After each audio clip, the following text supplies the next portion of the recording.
Hello, everybody, and welcome into a brand new edition of Snaps, your new favorite daily college football podcast. I am T-Bob Hebert, joined as always by the dazzlingly, God, that's a hard word to say. The stunningly beautiful smile of SEC legend Aaron Murray. Aaron, what's up, dude? What's up, man? It's almost like me trying to say Wolverine last week. It just sometimes it just gets stuck, and the saliva doesn't want to cooperate well, and just like it's just a bleh, bleh. We can have our amateur moments now and then, T-Bob. There's nothing to be ashamed about. Yes, anybody who follows my content knows that I would kind of define myself by amateurism in many ways. I don't exactly run the tightest of ships. So a lot of times in life, I'm maybe not the most reliable. You know what is reliable? The Turtle Box Bluetooth speaker. Okay. I mean, I freaking love this thing, dude. Everywhere I go, I've been bringing with me. In fact, well, to that point, just bought it back from the homestead right now. Look at this guy right here. What an absolute unit. See how sturdy that is, dude? Just a few buttons on the top. Unlimited battery life. It gets so loud. It's completely waterproof. Christmas is around the corner. If you're looking to get a present for anybody who likes like golf, just being outdoors, or just needs like a great Bluetooth speaker for any reason, right? I bring with my kids everything I do. Turtleboxaudio.com, promo code SNAPS gets you $20 off and free shipping and handling. Again, an excellent gift idea. And if you splurge and you buy two of them, you can make badass stereo sound. I love this thing. Turtleboxaudio.com, promo code SNAPS. Dylan Medicine can be used as a weapon. Yes, like, Aaron, you felt this thing. You could kill someone with this thing. Oh, it's heavy. Or you can do curls. Also, Brum, I caught it myself. I'm pretty sure the sponsor doesn't want the line that you could kill someone with the product. Let's workshop it. It's great for self-defense. Is that better? I think that's better. Okay, great for self-defense, and nobody can attack you or your great family. For curls. Also great for alerting, other people of your location, because that's how loud it is. They can find you. Let's say you're lost, and you just have your turtle box. Yes. People can find you just by. It's a panic whistle. Correct. Daniel wants to know: can we use it as a shake weight? It's a heavy shake weight. I don't know about the. You did have just maybe try two hands. We're doing curls. Maybe just try two hands and see if you can like get that, it going. Like that, T-Bob. Yeah, well, right there. Well, okay, to be clear, you're coming at me like this is the commercial that Daniel was referencing, the shake weight, where they used to shake the weight like that. I mean, what are you talking about? It's not me. I thought we were all on the same page here. We actually had one of those. We had one of those at our facility at UJ back in the day, like when they first came out. And I had to use got it. Your forearms jacked, dude. Oh, yeah, I know, but it just people be walking by, they'd stop and like slowly look in the facility, like, what the hell is Aaron doing in there? Just the fellas just practicing Not the best a little look. bit. You're like hidden behind a weight rack. You understand? Like when you got 9.25 hands, you better have some strong forearms to grip the football. It's not like I got these 10-inch hands. Like great, you gotta work up them pipes over here. Fire those big dagger routes in there in that cover too. Oh, I can't pull my sleeve up and flex my forearm. Yeah, hell yeah, dude. Exactly, man. I used to do the sand stuff. Oh, well, rice, whatever. Let's focus in. It's a brand new episode of Snaps. Shout out to the FanDuel Sportsbook app. Promo code SNAPS gets you great deals constantly. Lets them know you support the show. They make the show happen. Thank you. And thank you to everybody in the audience. We love you. Continue to sub to the pod and spread the good word. Shut up volume. All right, let's get into it, Aaron, because I'm not going to lie. In terms of vibes on a Monday, I'm probably at an all-time high for the year of 2022. I know it's fantastic Monday.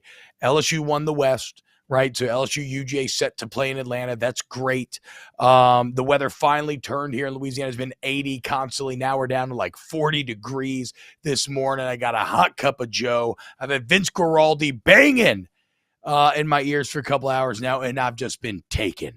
Just sitting down and CFP taken. So let's dive right in with our first topic of the day. And you can see the rundown there on the right side of your screen as well. But Aaron Murray, when you look, let's be clear, it was an awful weekend for big brand Texas football, be it Texas, Texas A&M, or even the Dallas Cowboys, who I always love when the Cowboys screw it up. But that was great as well. But since we are a college football show, when you look at the Longhorns and you look at the Aggies, who do you think has the brighter future?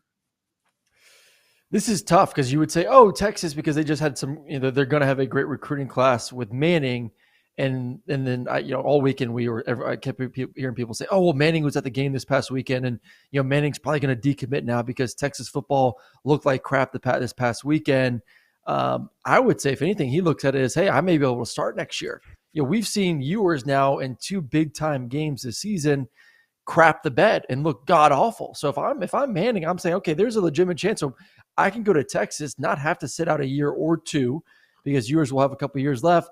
I can come in and compete for a starting position now. And I think that is going to be very, very realistic for him to show up and have a legitimate chance to be QB1 come 2023. I still think right now both have recruited well. Both have talent. Then we go to coaches. I don't believe in either coach right now. Obviously, I believe less in Jimbo because Jimbo's been there longer. I'll say that. Like, Jimbo has been there for 5 years. So if Jimbo can't get it right in year 5 with the resources, with the players, I don't know if I have any confidence that he can get it right next year or the year after that. At least Sark is still young in his tenure there at Texas. So there's more time for us to kind of gather information about how good he can be or can't be going forward.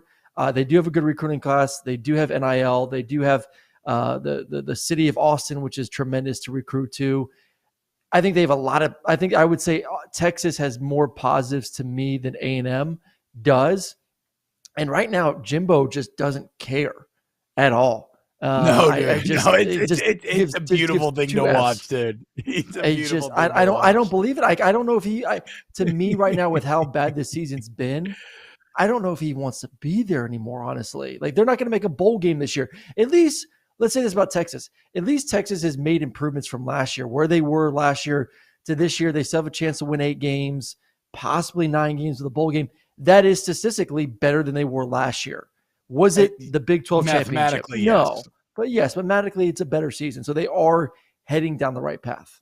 He just needs to stop wearing that suit. Do we have a picture of Sark in his suit? He had. So his wife is like a badass stylist. So he has like kind of an out there look every single week, but that was too much. It's just a really tough look to be a college football head coach, especially. And like it's tough for any athlete when you go with a fire, like kind of out there suit, and then you lose to have to put that suit back on. But it does like hit even worse when you're a college football coach, because I think we're all still very much in the mindset like, I don't want my college football coach worried about what he's wearing. I want him worried about winning, okay? Where's Sark's head at right now? Aaron, the only thing is, all that maybe. You know what never goes out of style? What? Winning titles. Yeah, exactly. See, this guy gets it. Fucking winning titles, stacking them things. But Aaron, don't do that almost, a chance to get 9 wins with a bowl type thing. You just learned your lesson on Texas. Stop it. Stop giving them any. They may I'm go not 6 defending and 7 them. they may go I'm just 6 saying and they're a 7 better with a bowl game. situation. I'm just saying they're a better situation. Okay, but so the Arch Manning stuff is interesting to me, but am I wrong here? Wasn't Wigman the number 1 quarterback in the country? He was. You remember player? He was up there. So he was a 5-star recruit, yes.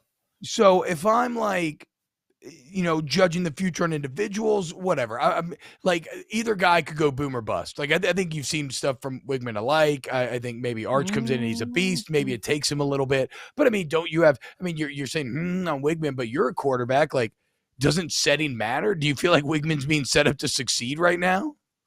No, I mean, I was watching the tape yesterday from the A&M game, going back versus Auburn, and just it's atrocious football, and you see the formations. It's just they do nothing creative. It literally is. If you go watch it, it's a 2x2 formation, 2x2 tight end offset to chip end route, or it's just 3x1. It is literally line up and play football. There is absolutely zero creativity. 3x1, 4 verticals, 2x2 layer concept. That is it. I mean, it is so easy to game plan against Jimbo.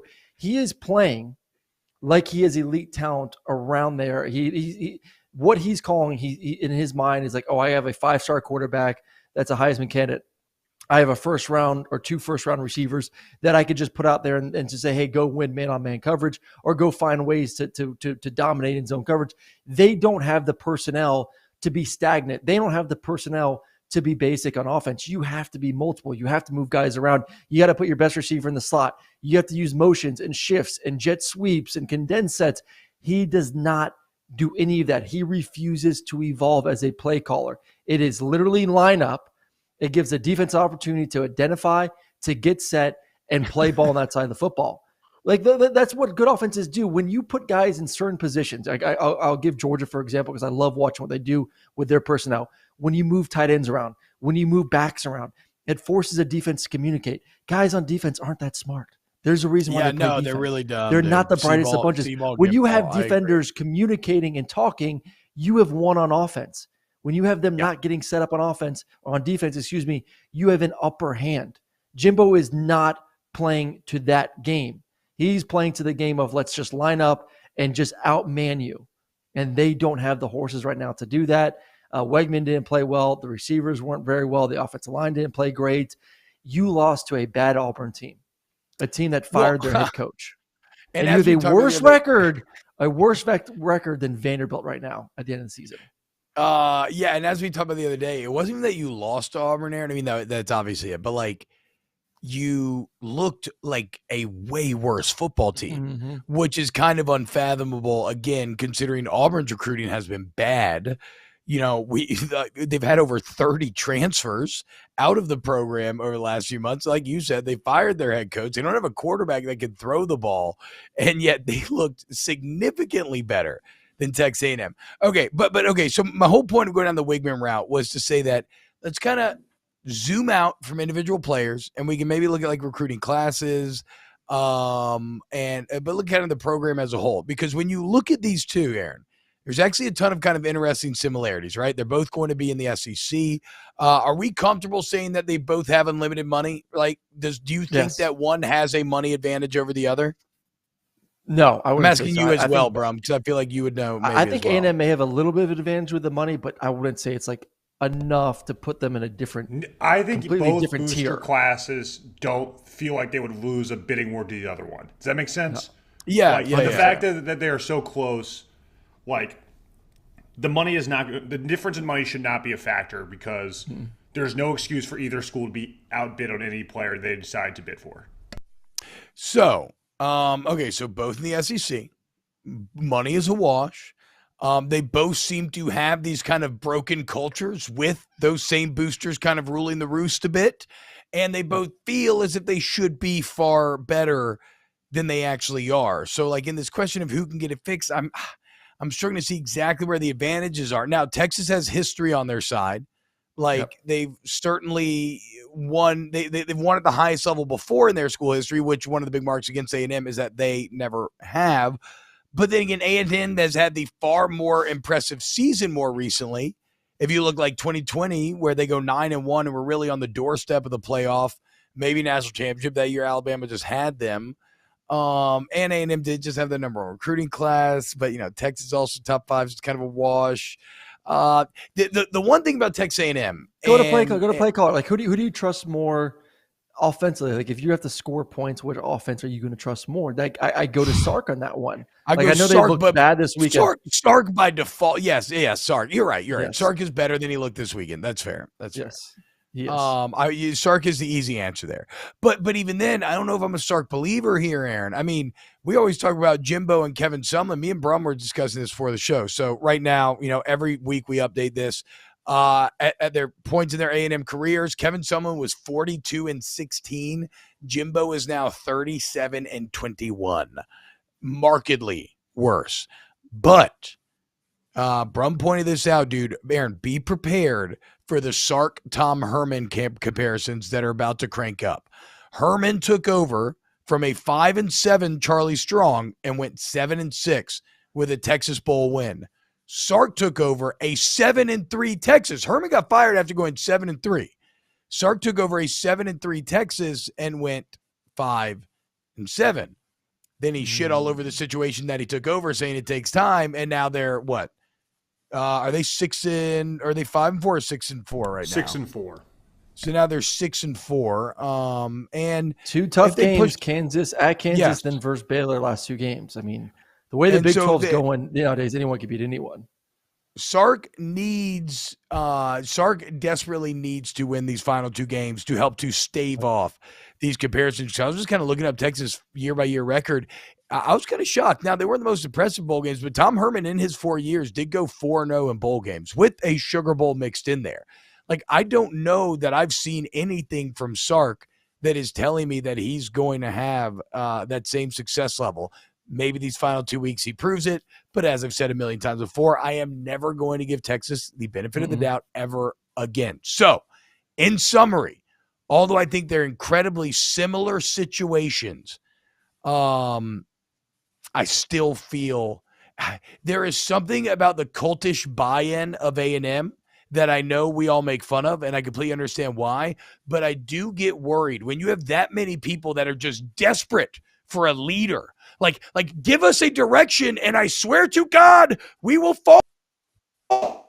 Jimbo in that, right?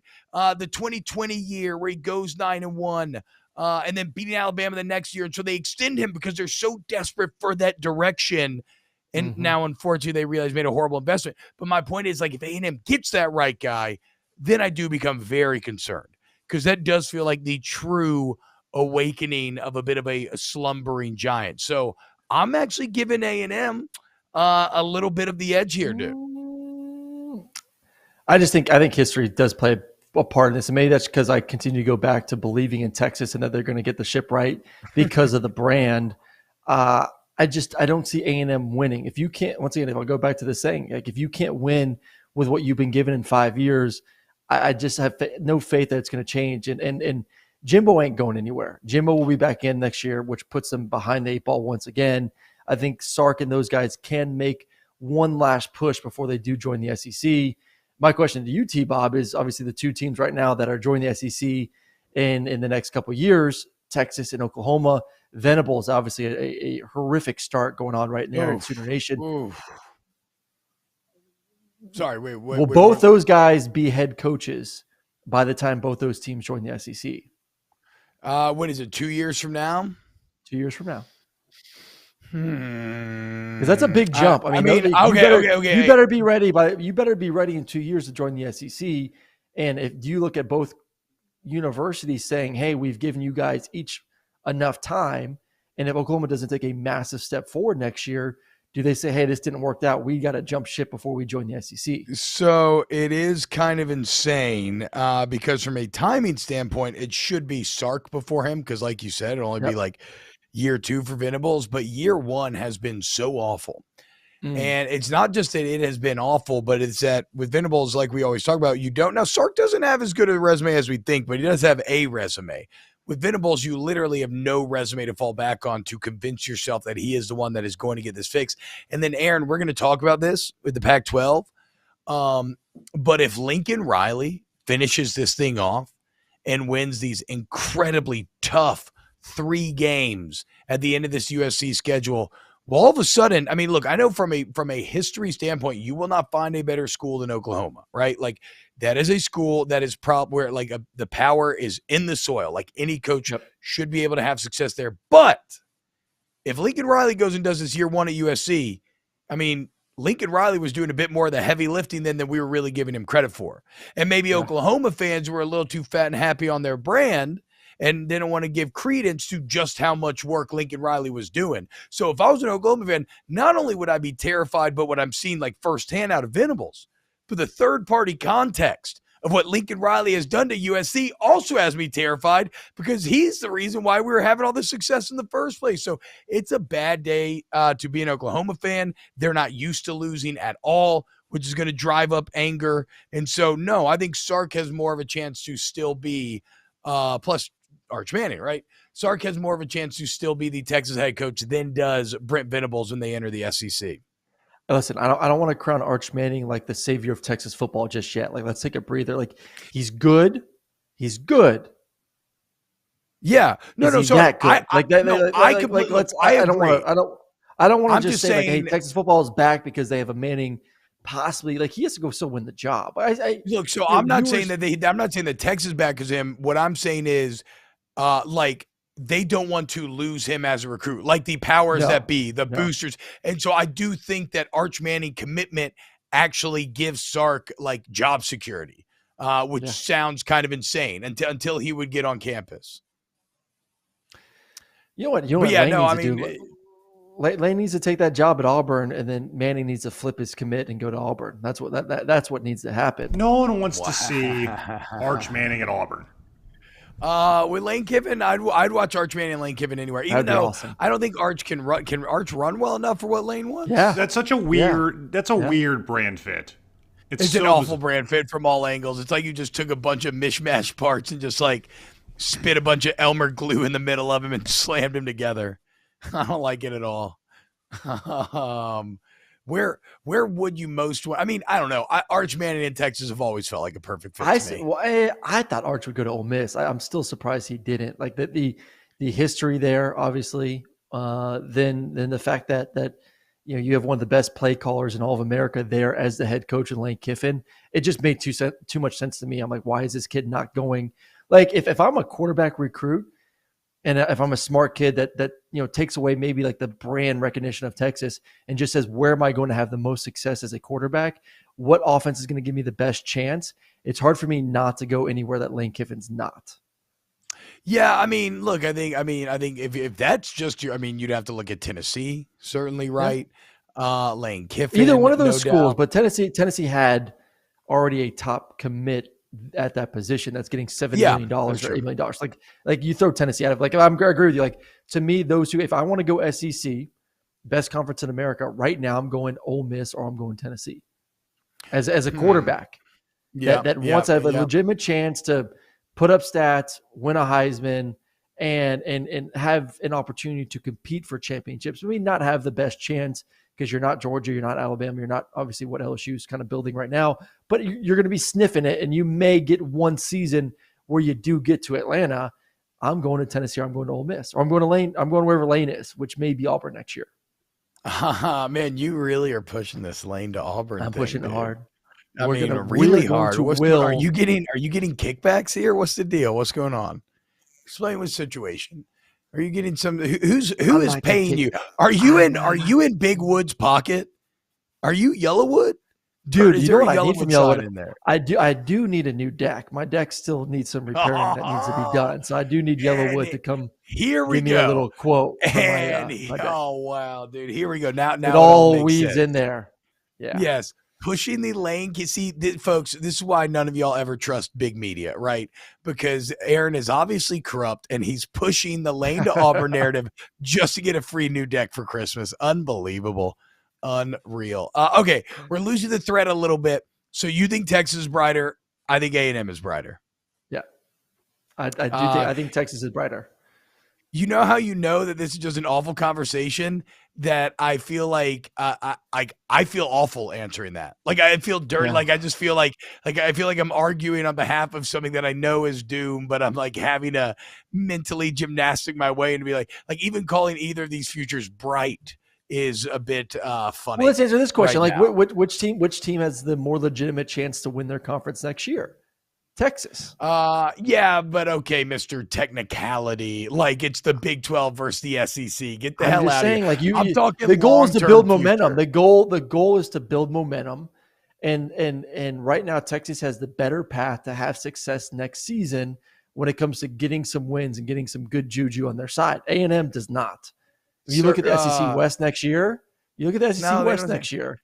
Yeah, but who has a better who oh God, I can't believe I'm about to ask this. It's so stupid. Go. Who wins a natty first, A&M or Texas? Texas. Nah, dude. What? A&M's never won a natty. What? At least Texas has done it. This goes back to the whole conversation of you for so much against Auburn and the Auburn job not being great. Auburn's been the 2 national championships in the past 12 years. They've won a national championship in the past 12 years. At least they've proven that, hey, we can have success and win. Hold on. You can't say past 12 years when it was 12 years ago. What are we talking about, dude? That's – say that? Okay, it was a decade ago when they won. So you can't act like it was some recent thing. You just massaged your words. Yet they're saying there hasn't been that many teams to win a national championship in the past 12 years. It's been, Alabama, LSU, and Clemson? That's it. I can't help it. And Georgia, and Ohio State. I forgot your dogs. Georgia. Okay, 5 teams. You act like there's been bigger. 5 teams have won a natty in the past 12 years, 6 including Auburn. I would say that's I'm a pretty just good saying, company right now. dude. Look, They've been to 2 of them. As someone who has watched a Saints team firsthand for a long time now, like people really held on to that 09 Super Bowl for a long time, and it's a long time ago, dude. Okay, we got to move on. Let's actually talk about winners. Like we just spent nearly 30 minutes just talking about 2 losers. That's why college football is broken. But yes, exactly. I hate you, Brumley. I hate you. And the worst part is that last segment will do better than this segment will. And that pisses me off. But now let's talk about a winner. Let's talk about the Hypnotoads, TCU. And it's a very simple question. It's an eternal question. And it's one that Vegas keeps being unable to answer themselves. And that is, Aaron Murray, are the TCU Horned Frogs contenders or pretenders? I think I may finally have to just buy into like TCU is going to make the playoffs this year. Like I keep resisting. Like I give them props. Like, hey man, this team is good. You know, Max Duggan. You know, Quinn at receiver. You know, they're scoring points. They're the comeback kings. They're the second half kings. They find ways to win. It's been exciting to watch the entire season. But it's still TCU. But they don't have a ton of 5 stars. But they're going to lose to Texas or Baylor. I just need to get like everyone in the country just needs to start giving these guys the respect that T-Bob has given them. Jump on the Horned Frogs. They're going to beat Baylor. You know what? It's still crazy. Like they once again this weekend, Baylor gets stomped this past weekend. Looks horrendous. I know. But are still only 3-point dogs against TCU this weekend. Like even Vegas is telling you this team is still not elite. So I'm done with it. I'm done with Texas. I'm done betting on Texas. Besides, obviously, our last segment. That's my last one. That's the last time you hear me, talk good about the Longhorns. I am sipping the Kool-Aid that TCU is going to finish the season off. They are the team of destiny. They're going to find a way into the playoffs. Are they going to get stomped in the first round of the playoffs? If they face Georgia, yes. But now, I said it. But who won't get stomped? But who exactly? That's why I said like last weekend when we talked. Georgia's the only team I have confidence right now that can win a national championship. If TCU faced Michigan, if they faced Ohio State, I think they can make an interesting game. I think they can win that football game. Honestly. 100%. I do. I do think TCU is good enough to win one of those games. So yes, they deserve a spot in the playoffs. And this is, yes, Aaron, and this is something that I feel passionate about. And I understand where the question comes from. It's because you said, like Vegas is doubting them and telling you that they don't view them as like an elite team or whatever. But the bottom line, like if you're really engaging with this question, it's exactly what Aaron said. The bottom line is they are contenders because the football tells us so. And like at a certain point, the football has to be the point. Like the football is the point in all of this, right? And we have to accept that like we just don't know everything and you cannot project everything. Human beings are just too full of variables. Okay, like take Vegas, for instance, because absolutely LSU Arkansas tried to be like no trap game. They had a -3. It ends up being -3. Okay, Vegas knows. Well, what happened in the Baylor game where Vegas had them favored by 2.5? They lose like 31-3. Okay, you just don't know. Who had Arizona beating UCLA? Who had Vanderbilt beating Kentucky this last week? No one, right? So like at a certain point, the actual football that takes place on the field has to be the thing that leads our decision making. And it's like I get very frustrated. Like the worst people on the planet are the ones who believe that they know everything. Like, no, this is the objective truth. Like, I know this to be fact. And trust me, I'm that guy. Okay. So I understand why you should never trust me. And so, no, TCU's earning it on the field. Like, let's talk about the actual team. Look at this TCU defense, Aaron. Championship teams do not win in just one day. You have to be able to adapt to whatever the situation at hand calls for. And TCU's defense, in their first year, DC Joe Gillespie did that this last weekend. Think about this, Aaron. Have you ever been a part of a team where you are, and I know you have because you've mostly been on the good side of this equation, where you are you're a team that has like one dominant phase, be it offense or defense. That's mainly how you're winning games. One of the most brutal psychological and morale shots that you can take as a team is when you start a big game and that side of the ball is getting its ass kicked. And that's what happened to TCU this weekend. The TCU offense reached Texas territory their first 5 drives and came away with 0 points. Do you know how easy it should have been for a bad TCU defense to break? And yet they didn't. They kept playing their ass off. They hold Texas to under 200 total yards, 1 of 13 on third down, 29 yards for Bijan Robinson, for 7 punts, 3 fourth down stops. The mental toughness of being able to watch that team withstand watching Max Duggan fail, and then still finding a way to do enough defensively. They break through offensively finally in the fourth with toughness, putting up 97 rush yards in the fourth. And the game shouldn't have even been 17-10. It was 17-3. Texas defense didn't even earn the scoop and score. It was just a brutal mistake by TCU. And yet it didn't matter because of how good the defense was. So championship teams find a way. Again, I agree with you, Aaron. Georgia would smash TCU. And if it happens in the playoffs, a lot of people are going to say, oh, I told you TCU. That's bullshit. If TCU's undefeated, they need and have earned they're in that ticket to the playoff no matter what. Yeah, there's a reason why we play. And listen, we've said it over and over on the show. Like the Big 12 is a really good conference this year. It is a conference that is not easy to get through that schedule. I will say one thing though, Kansas State, who looked extremely well this past weekend, beating up Baylor 31-3. They play at West Virginia, then Kansas to finish the season off. It's looking like it's going to be a TCU versus Kansas State rematch in the Big 12 championship game. And I'll go back to making my excuses for Kansas State. I think should have won that game versus TCU if they didn't have the issues at quarterback having to go to QB3. Neutral site.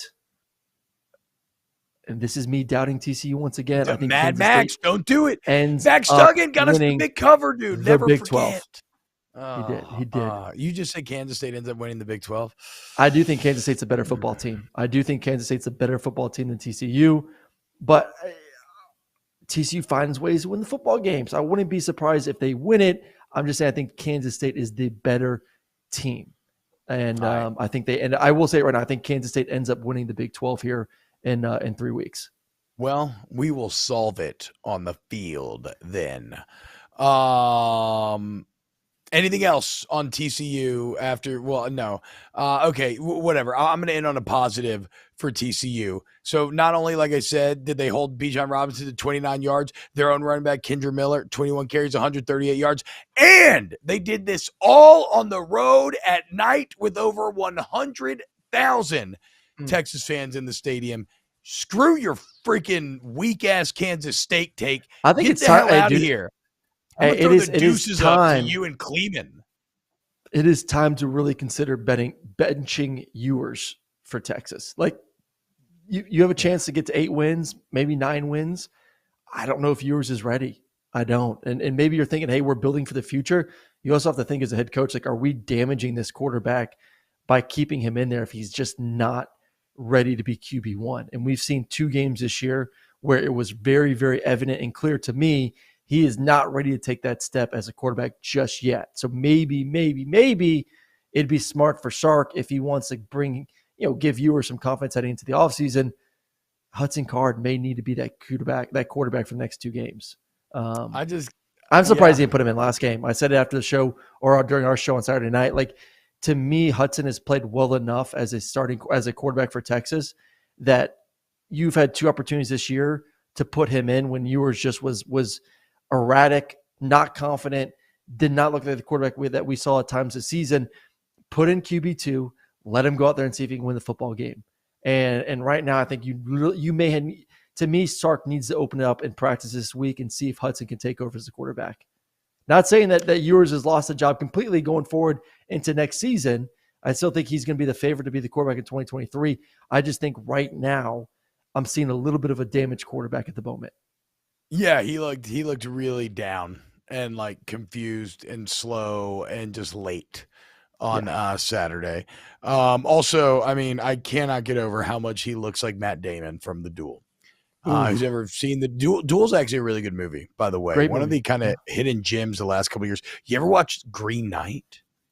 The Green Knight. Okay, get ready. It's very weird. It is like truly medieval, but it's a Christmas movie. Okay, so get ready to watch it this Christmas. All right, next up on the list today here on Snaps. Remember, sub to the pod, share with your friends. Is the Pac-12 out? And well, would you look at this old Baron Murray? And then there was one. A2 Baron, are you ready to start come crawling back? What about you, Paulie Walnuts? Texting the group the other day, trying to clown USC only for what UCLA would go on do Saturday night. PG, I know you're out here. Brum, any of y'all all bailing? We all used to be La Petite Trojan boys. That's how we first bonded. And then y'all jump with Pretty Murray over here to UCLA. And look at what done happened. Look at what done happened. Let's see what happens on the field this weekend, T-Bob, before you get too excited right now. You're going to see. Just wait, my Bruin boys are about to completely eliminate the Pac-12 from playoff contentions when they take down USC this weekend. like this is the Pac-12 at its finest. Like literally, this is the Pac-12 getting in its own way once again this year. And it's not like Oregon played a bad game last weekend. It's just Washington was tremendous. And they played a better football game. It was a very competitive. Michael Penix Jr. was a complete beast. You know, we talked about the stats last week. Oregon is not great against the pass. And there was a chance to obviously get the cover. Not think they were going to win because the game was there in Eugene, but they played a great game. I thought both teams played well. Washington just played a little bit better at the end, was able to get the win. Big shout out to them. But the Pac-12 now has all hopes on USC, who at the moment has to go through UCLA next weekend, has to go against Notre Dame the following weekend, and then probably has to face Oregon, I believe, after that. I guess winner of Oregon-Utah. Winner of Oregon-Utah is what it would be. Winner of Oregon-Utah Oregon or 13 Utah. Yes. So it's going to be an interesting this weekend for the Pac-12, but I still think if Bo's healthy, I still think Oregon comes back and probably wins the Pac-12 at the end of the day. It's just shocking to me. I mean, so Oregon's going to screw the Pac-12 in two ways: by losing this weekend and then coming back and winning the Pac-12 championship. I mean, that's the thing, though. That is what the Pac-12 does. And honestly, they're getting into like Baxter eating Ron Burgundy's cheese territory. Like I'm not even mad. I'm actually impressed at how the Pac-12 is constantly finding these ways year by year. Like Dan Lanning's brain had to break. He went for it on 4th and 1 from like his own 25 with a minute and a half left, and Bo Nix was out the game. He didn't even have Bo Nix in the game. Bro, Dan, you're a defensive coach. Like, I get how the defense have been playing that day, but like at a certain point, you gotta like have some sort of belief, like at least make them earn the game-winning field goal instead of giving it to them. Or maybe there was an idea like they score fast, we get the ball back. I don't know, but that was a pretty wild way. The way I was fine with the call. Like, I like the aggression. The way Oregon had been dominating running the football versus Washington, I mean, they were just eating them alive on the ground. The guy slipped. Plain and simple, he slipped. But anytime you do one of these decisions, you got to say, okay, is the juice worth the squeeze? What is the worst case scenario if the math does not hit? And you are right. The math is on Dan's side here, right? The math but is if on the Dan's math side. does not hit, can we still win this game? And when tonight the answer was no. So, okay, well, whatever. Even if you don't want to get even if you like, I do agree. There is some room for discussion around the call, right? Because then you get the ball back to you, even though like they could have run the ball and got a first down and then just iced you out of getting the ball back at all. So whatever. Dan Lanning made the decision that he did. Oregon loses, and it's really more about Penix though being awesome, like you said. Did you see that 30-yard? I mean, I don't know, 30, 40, whatever it was. Did you see that absolute rope that Penning threw up the sideline? I think it was in the fourth quarter. Yep. So as a quarterback, like how hard is that throw that Penix had right there? Oh, it's an incredible talent. And it's just so sad because he's just, they had such a good run, Washington, then they had a little bit of a lull where he wasn't playing as great. But you want to talk about just a quarterback right now that's playing with supreme confidence at the moment, especially going in there to Eugene to play like that, 26-35, 408, 2 touchdowns, had the lone pick. 11.7 yard average. It was awesome to see. Obviously, it was frustrating for an Oregon fan who just have been, crushed this entire season by the passing game for offenses. But no, when you talk about just pure difficulty, one of the more difficult passes you could complete or even attempt, the cojones to even let that thing rip was impressive. Bad defense. The guy took a bad angle and he made him pay for it. but he's a stud. But I still think at the end of the day, regardless of what happens in UCLA versus USC this weekend, which I still think UCLA is the better football team, and they're going to prove it out. I think Oregon is still the class of the Pac-12 and will find a way to win this league, essentially knocking them out, unfortunately. So go back to the topic of this. Okay, I'm not going to put my money on USC going 3-0 versus UCLA, a Notre Dame team that is getting better, a Notre Dame team that's running the football, which USC cannot stop the run, and then having to go beat Utah, who they lost to previously, or Oregon in the Pac-12 championship. I just don't see that. If they do, though, one, they deserve to get in. Yeah, they control their own destiny. And then two, Caleb wins the Heisman. Yeah, there's two things that can happen. Caleb wins the Heisman. If they go 3-0, it's because Caleb balls out. Yeah. Caleb wins and they're in the playoffs if they go 3-0 the next 3 weeks. You're right about that, actually. That's a great point, Aaron. So yeah, I agree they control their own destiny. But okay, so we talked about the Pac-12 screwing it up, right? And what happened in the Oregon-Washington game. But as you sit here and love on UCLA, how do you explain 8-1 UCLA losing to 3-6 Arizona at home in a game that wasn't like fluky? Yes, Arizona got out to the early 14-0 lead, but it was a legit back and forth battle. And UCLA had the lead 28-24 in the fourth quarter. And they could not stop Jayden de Laura and that Arizona offense when it mattered most. I mean, Jayden de Laura went 82 yards on them and threw a touchdown on 4th and 4 to take the lead with about 6.5 minutes left. And then DTR and company got the ball not once, but twice. And granted, DTR almost had one of the sickest plays ever with that throw in the back of the end zone. I mean, you want to talk about game of inches. That thing is 6 inches to a foot away from being one of the coolest potential final plays you've ever seen. And yet in the end, it is not enough. An awesome game. Like I said, an awesome football game, back and forth. Horrible for the Pac-12. But my question to you is, if that UCLA team couldn't stop Jayden de Laura, what are they going to do with Caleb Williams? Well, let's not give him the excuse. Well, first off, Jayden de Laura's had a great season. So it's not like this was some scrub quarterback that went out there and dominated. And oh my God, if you can't stop him, you can't stop Caleb. No. That was a good quarterback. Hold on. Caleb Williams is still on a different level than Jayden de Laura. I will say this. Yes. He is, and it does give you some concern if you're UCLA of how can we stop him if we can't stop Jayden. But what my point was, it's not like Jayden is this quarterback that's thrown 10 touchdowns and 7 picks this year. It's a guy that's thrown 20-plus touchdowns, is a talented quarterback, and just had a really, really good game. And, we could make the case of, was UCLA looking ahead? Were they playing for next weekend, thinking they're just going to roll versus Arizona?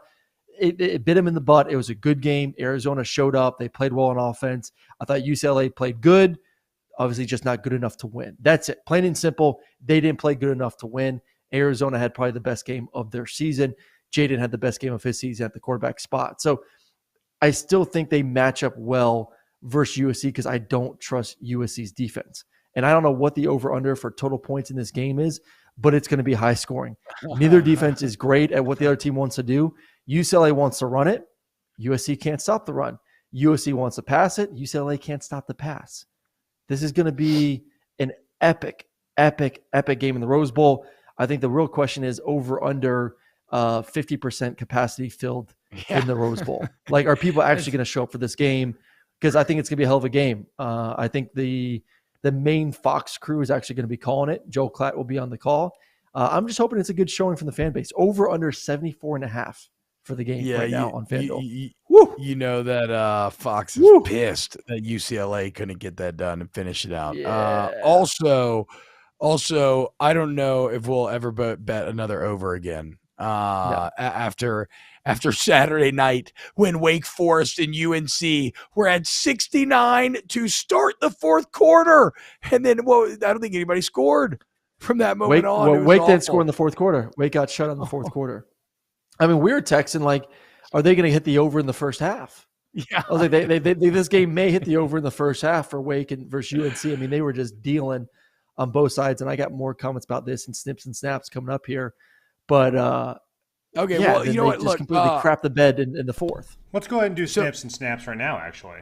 Yeah, right, yeah, let's that's do what I those was about to say, snaps. Brum. But also, I do want to say this question for sometime later in the week. David D asks us what are our best UGA LSU memories. That doesn't even have to be later in the week. We can save that for SEC week, but that'll be a lot of fun. All right, let's get to some snippies and some snappies. For those that don't know, snips, cut, like you're out of here. We don't like you. Snaps, like a slam poetry reading. We are in support of you. Aaron Murray, snip or snap? You start. What do you got? All right, my first snip or snap. We've been so negative Okay. on snips and snap lately. I'm gonna start with a little positivity in this one. Drake May. I'm gonna give my man a big snap for Drake May, and he's getting the recognition when it comes to the Heisman right now. And I went back and watched a ton of his own because I'll admit it myself. Like, I have not watched a ton of UNC football this season. Every now and then, if they're on, I'll turn it on. It's exciting. It's great. And I woke up this morning, I was like, I need to go back and watch some more Drake May so I can better educate myself of why this guy does or does not deserve to be in the Heisman conversation. So I went back, watched a few of the games. And the one thing that really jumped out to me, the more you dissect his game, and I don't want, because I hate making comparisons and people do it and then people get mad. Like, oh, how are you going to compare? He looks and moves and has a very similar mechanics to Aaron Rodgers. Incredible base, uses his lower body extremely well. Effortless thrower of the football, extremely accurate. I don't know if he has the same pop and arm strength as Aaron Rodgers does, but he's still young, and that the strength will come, and he'll get more of a being able to really throw the football into tight windows. The bigger and stronger he gets, but when it comes to just pure base, quickness of feet, keeping his feet in the ground to be able to get the ball out of his hands, to be able to use his lower body to generate power, all that. I mean, if you put him side by side to Aaron Rodgers right now, it is almost identical. The way he commands the pocket, the way he moves in and outside the pocket, and once again, the accuracy in which he throws the football, he is electric. He looks like a guy that is ready to be the number one quarterback picked in the NFL draft this next season. I think he honestly would be the number one pick in the NFL draft if he came out this year, if he could. He's a lot of fun to watch, and definitely, if they win out and beat Clemson, a couple things need to happen, in my opinion. But I would give him the Heisman if he does win out the next 3 weeks over everyone besides Caleb. Caleb's still my number one guy. Wow, if USC wins out. If USC wins out. Brum, do we know how Drake May feels about ayahuasca? Have there been any articles on the internet written about this yet? I do not think we know much about Drake May's thoughts on public health in general, and I hope it stays that way. Yes. Hey, real talk though, Aaron, as like us football laymen that did not play in the NFL and play the hardest mental position in quarterback, I don't know, because I don't even appreciate it. There's probably not a more underappreciated part of football than quarterback footwork, right? Yeah. Like when you hear quarterbacks talk about it and the impact that it has, like we never really get beyond like he has happy feet. So that's very interesting to hear that about Drake May, who is leading the country in touchdowns responsible for at 39, tied with Bo Nix at 39. Okay, my first snap, I'm going to keep it to the I'll do two quick ones. Snap for Auburn fans. They were awesome this weekend. Considering how bad it's been around there lately, that stadium had every excuse to be empty. I've watched an LSU stadium that prior to this year's revival had really started to get pretty weak, and Auburn was still packed out, people going crazy, like way more electric than it had any right to be. Speaking of electric, you got to give it to Percules, a.k.a. Perk 40, Harold Perkins. 4 sacks, 2 forced fumbles, and Aaron, I don't know if you saw all the highlights, but he had another play where it looked like he stripped the quarterback from behind, but his arm had started going forward for about like 5 inches. So it was technically an incomplete pass. So we are talking about half a foot away from 5 sacks, 3 forced fumbles on 17 pass rush snaps. Unreal. Shout out Howard Perkins. I do want to answer. I do want to answer a question real quick before I get into my snip. Mark Cumby asked, "What does the team's outcome affect the QB's Heisman chance, or why does it? Once upon a time, a team's record didn't matter for Heisman." I'm with you, man. Like, give it to the best player. It doesn't matter. But I just think right now, when you look across the country, there's 3 quarterbacks at USC, at Ohio State, and then at UNC that winning a championship really puts. I think if all 3 win a championship, I would say Caleb deserves the Heisman. If USC doesn't win it, but UNC and Ohio State win it, I would say give it to Drake. I think Drake would deserve it more at the end of the day. Like, those are my 3 top guys, along with Blake Corum at 4 for the Heisman. Look, but I think winning a championship kind of just, if it's all, I think at the end, if it's all even, like, man, I'm not sure who's 1, who's 2 in my ballot, but this guy won a championship and this guy didn't. I think, to me, that elevates him to just a little bit above in my mind, if all things are equal. No, I mean, honestly, man, it should with quarterback. Like, nobody has a bigger effect on wins and losses than quarterback. I know it's a bit of a flawed quarterback statistic, but also, like, why is UNC 9-1 right now? Because of Drake May. So I mean, that's how it goes. It shouldn't be stat driven either, because there's certain teams that are going to be on, certain teams and quarterbacks like Ohio State that they're just always going to have great stats. So what are we going to do? Give the award to Ohio State quarterback every year? Hold on. So you're saying the Heisman should not be defined by winning or statistics? Yeah. No, I'm with Aaron here. It's a certain je ne sais quoi. It's got to you got to feel it in your balls, and it just kind of bubbles up from there. You just have to watch the tape and just know he's that guy. Like, once again, watch the tape, issue is bro. no one has watched Drake May, and I admit it, like I said, I have not watched enough Drake May this season to really feel good about saying, hey, I would vote for him as my number 1 or 2 or 3 guy. So Joe Burrow and Cam Newton's stats and winning had nothing to do with them winning the Heisman. Yeah, but watch the way they dominated football. It helped, but you could just watch the tape and watch the games. Like, damn, that dude is the best player in college football. What's now. a great and way Drake to determine how much somebody dominates? No. I agree with Aaron here in that, I get what he's saying. Again, these Ohio State quarterbacks feel like templates. They feel like creative players. They feel like just, okay, here's the latest guy that we're plugging in. And it's not fair to them, but it does take away from their greatness. That's a little bit of that balls feeling that we're talking about with Cam Newton and Joe Burrow.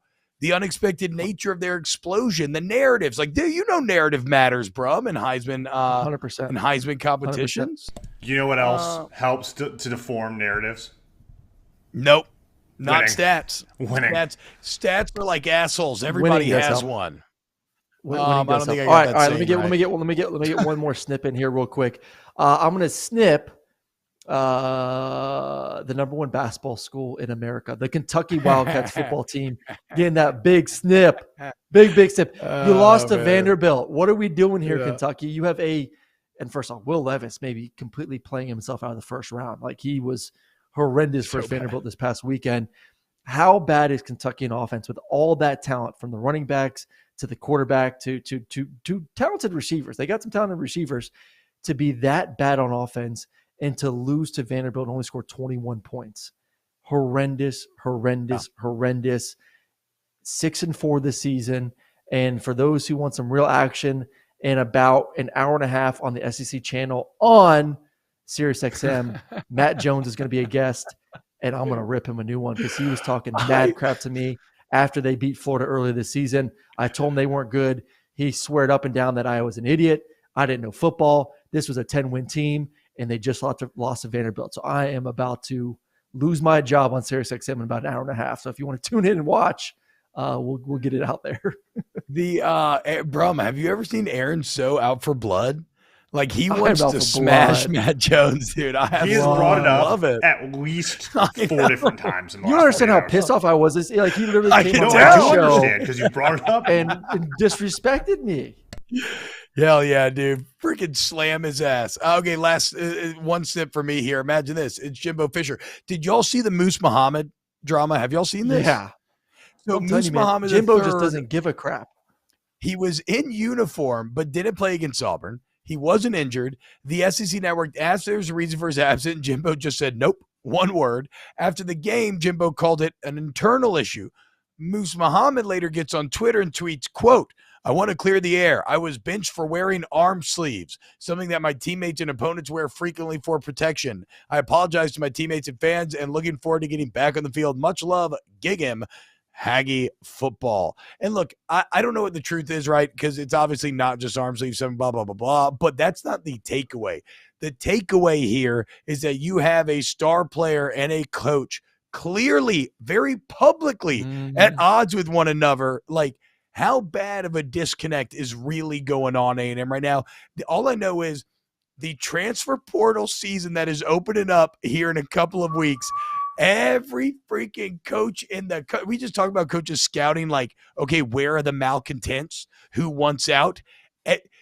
You can see, I'm in Baton Rouge. If I look out my window, I can see the vultures circling around College Station, and they've got like Michigan logos and Ohio State logos and Alabama and Georgia and LSU logos. Like, dude, people are going to be out for blood to take people out of College Station. It's wild, bro. It's wild. It's gonna be an exciting. All right, we got to let you go, Aaron, because you have a show to do. Gotta go. So huge thank you to everybody for hanging out with us in the chat. If you're listening in the future on podcast, hell yes, thank you so much. If you're on YouTube, hit the like button and subscribe to the Volume Sports channel. That helps a ton. If you are listening on podcast, please rate it and review it. I know that is kind of annoying, but that is well, that's how this all works, right? Like that really helps us grow the show, and we love doing the show. Shout out FanDuel Sportsbook app, promo code SNAPS, and thank you to Turtlebox Audio. Thank you as well to Ryan Brumley, Paul Farrington, and Pat Gunner, excellent producers, and you, Aaron Murray, and we love you. We'll see you tomorrow on Snaps.